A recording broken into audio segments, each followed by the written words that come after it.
Hi, so welcome back. So basically, what the situation regards the paranormal activity and the hunting of this poltergeist in our house is not going quite to plan. It might be just a quiet period, I'm not sure, or it could be that the fact that we are struggling with lighting at the moment. Well, so as I said, guys, we're struggling with lighting at the moment, but as you may have just heard, if you put your headphones on or your volume up to maximum, I just heard a woman's voice then just either call me or say something. I don't know what it said. I'll have to listen to it myself with headphones, but I definitely heard a woman's voice, and I thought it was my girlfriend. I've just come back here for lunch. I've just come back from work, so I thought maybe I'm just losing the plot. Maybe I'm just hungry or something, and I'm just hearing shit. But I've just listened to it back on my phone because I'm recording on my phone at the moment, and there's definitely a woman's voice that was recorded on this camera. I hope you can hear it too. But it's very faint, but it's definitely there. So perhaps the paranormal activity, as I say, is still here, but we're getting bangs, as you've seen in some of the footage that I've edited, but we're struggling to get true poltergeist activity with the cupboards opening, because as I say, the first day that we really realised it, every single drawer, every single cupboard had opened. The commode had been thrown against the wall. Okay, one of these drawers down here was open as well, and there was tins from over here on the floor. So as a result, we were, and we had experiences in the bedroom as well, and we've shared with you our experiences in the bedroom as well. But obviously, a dog barking is not necessary evidence. Bear in mind, we're trying to take this as cynically as possible. I do believe in spirits. I believe in spirit realm. I believe in ghosts. So I do believe in this shit, but I'm trying to keep a scientist's perspective on it. I'm doing it cynically with almost like a null hypothesis. I'm trying to disprove that this ghost disprove that this ghost exists. I don't want it to exist. I want us to be like, now we're being hysterical. But obviously the evidence that we're collecting so far has been showing that there's been a lot of thudding, a lot of bangs, but we still, as I say, have not got the activity of drawers opening recorded yet, and I believe that's to do with lighting. Okay, because it's very bright in here at night, because we're either having to leave. The first night that we did it, I turned the lights on. I was here that night. The second night I wasn't here, but I left a lamp in here, but it was a very bright lamp, and it was as if the lights were on. It was a little bit dimmer, but not too much. So what I've done is, in my lunch break on the way over here, I passed home base, and I bought some funky tech over here. Now this is a rechargeable lithium-ion light, essentially, that can be used indoors and outdoors, and this is just a charger that can be used to charge like USB things and stuff, because this is charged by a USB cable, and I couldn't be asked to get a plug, but it also charges plugs and everything as well, so we can be able to use that with the camera. But if I just show you, this is there we go, 1, 2, 3, it's dimmable. So I'm hoping we'll be able to pick the perfect ambience, so to speak, the perfect light levels, to be able to light up all these cupboards, okay, and the area in the kitchen that the camera can see, but without overlighting it and possibly scaring the ghost off, or making the ghost aware that we are aware that it's in here, okay. It might be camera shy. I don't know. I don't know this shit, right? I'm new to the ghost hunting stuff. The other thing is, when I've been leaving the camera on top of here, I've got the camera by my computer now. I'm just going to download last night's footage to see if there was anything when my girlfriend was not in. I came out in the early morning at one point, but just to visit her, see if she was okay. But there was no activity. That none of the cupboards had opened or anything that I could see. And then I went to work. I walked to work after parking up. It's just nice having your girlfriend live right next to where you work, isn't it? But basically, sorry, I just had a text. I'll have a look at that later. But basically, my amnesia's kicked in now, so I'm going to shut up because that's distracting me. But basically, we were trying to set it up so it's perfect. So the light levels are more like dawn, early dawn at most, where the camera can pick up the cupboards, but where that maybe the ghost isn't aware that that we're watching. Also, I've been leaving the camcorder, as I say, with the flip screen facing outwards, so I can see myself when I'm talking to the camera and stuff. But also, obviously, that shows the ghost, hang on, we're watching you. Where maybe if I flip it over, so it's pointing towards the back wall, I'm hoping that will also be another factor removed. So we're removing as much as possible regards stuff that makes the ghost know we were watching, and I want to pick up poltergeist activity. Now, I don't mind getting bangs and scrapes and the sounds of women's voices, as you may have just heard, and doors slamming when I'm talking and stuff like this. That's all fine, doing well, but that's easily disprovable, and I want stuff that's hard to disprove on here. I want hard evidence. I want to be able to prove to you that there is 100% a ghost in here, and there's nothing where you could go if you're a cynic, as I say, oh, that was the wind, like that door slamming when I was talking earlier, well, a couple of days ago, and stuff like this, or that voice. You may not hear it, I don't know. I can hear it on the camera, but you might say, well, maybe it's the telly in the background, because the telly is on in the background.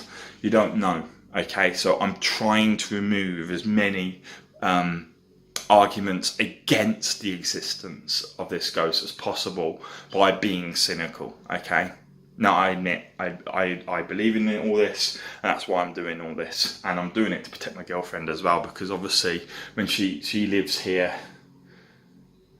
at least 5 nights a week normally by herself, and I don't want her to be scared anymore. She's scared, as you would be.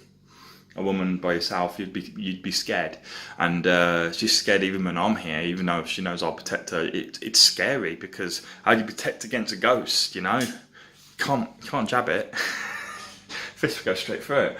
But that's the idea, guys. So I'm going to set up the camera again tonight. I'm not staying here tonight, but I will set up the camera here tonight with the new lighting, and we'll see if we get anything again. If we don't, I probably won't share the footage, or if we get a little bit of scrapes and bangs, I'll show you the scrapes and bangs. But I'm going to keep doing that, and again and again and again and again, until we get something, or until basically it seems like the ghost has disappeared. Maybe this has been like an exorcism via technology, but we'll see. Thank you for listening, guys.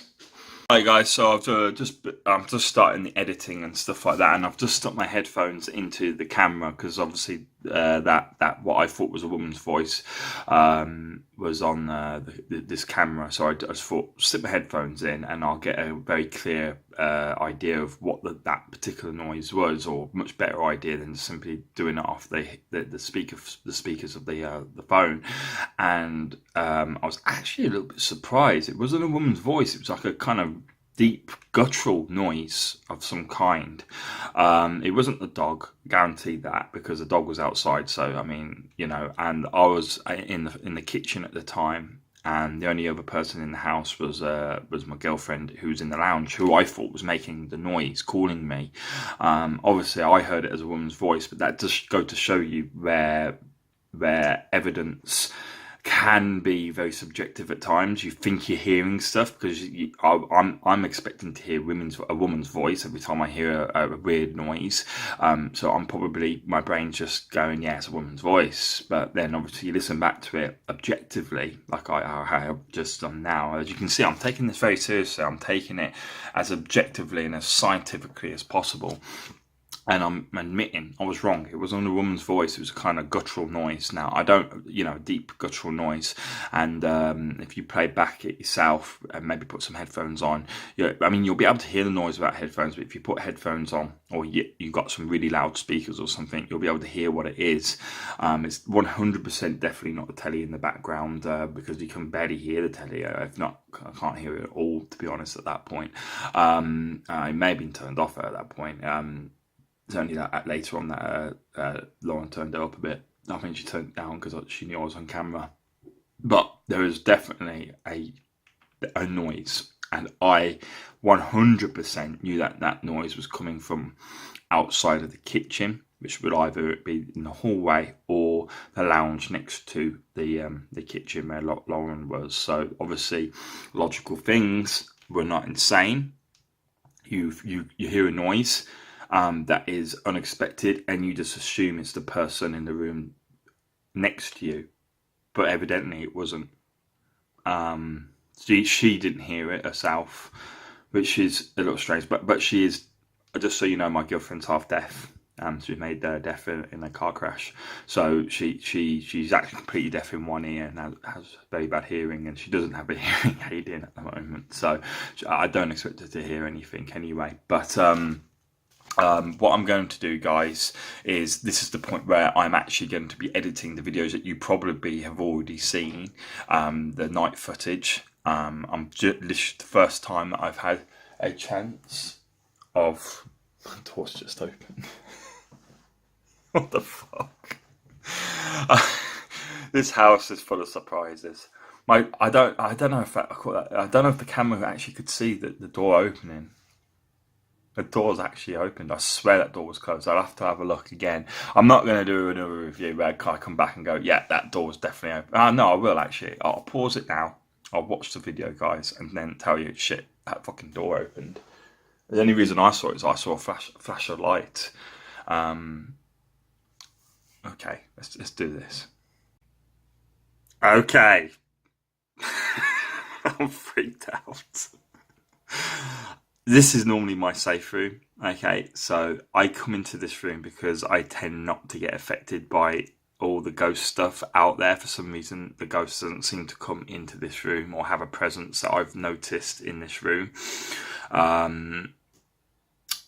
don't know if it's because of all the electronics, and I tend to leave the electronics on because obviously, you know, when I'm working, I tend to keep my saved documents open and stuff like that.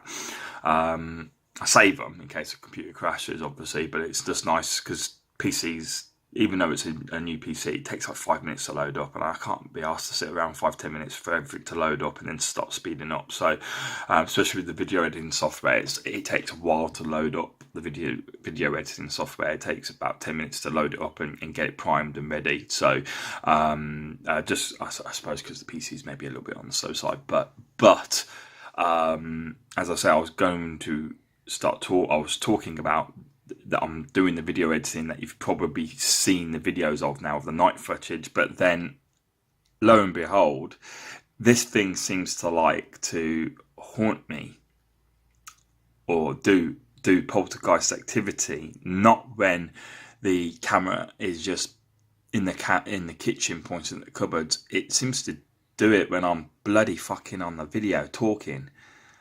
I mean, it slammed the door, as you've seen on one piece of footage, and now it's opened this door.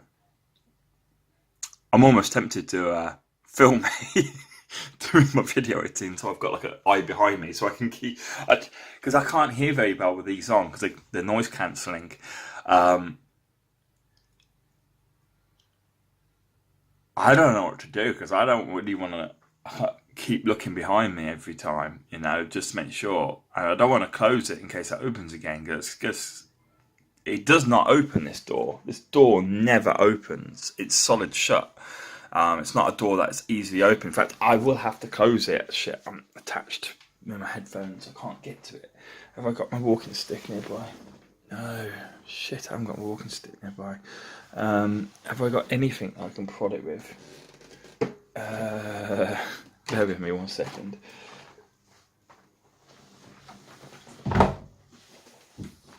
There we go. Right, so I've closed it. That door, okay, does not open by itself. It's very solid in its construction, and because, as you can see, the coat frame. Can I get my finger? There we are. The coat frame at the top is like adds that extra wedge. It completely closes, but because the coat frame's there, it's like the door's thicker than it should be, so it forms a really solid seal. I've had to close it because obviously I can hear the telly in the lounge, which I don't want to affect my when I'm listening and editing the software, the files that we got of the kitchen and stuff. I don't want that sort of making it harder for me to hear noise or anything like that. But that was creepy as shit. So at least we're getting evidence of poltergeist activity. We're just not getting it where we're expecting in the kitchen. Thank you, guys. I don't know whereabouts this will be in the video sections, but I hope you enjoy it. This is going to be a long video, I think. We might have to split up in like part 1, 2, and 3, but we'll see how it goes. Okay, I'm just sort of going with this. I'm not a professional ghost hunter. I'm just sort of going with this, and I'm learning as I go along what's good, what's bad. It's just like the lighting. I need to keep the lighting low, I think, to try and encourage the ghost to be in where the camera is. But as you can see, it's not exactly afraid of light.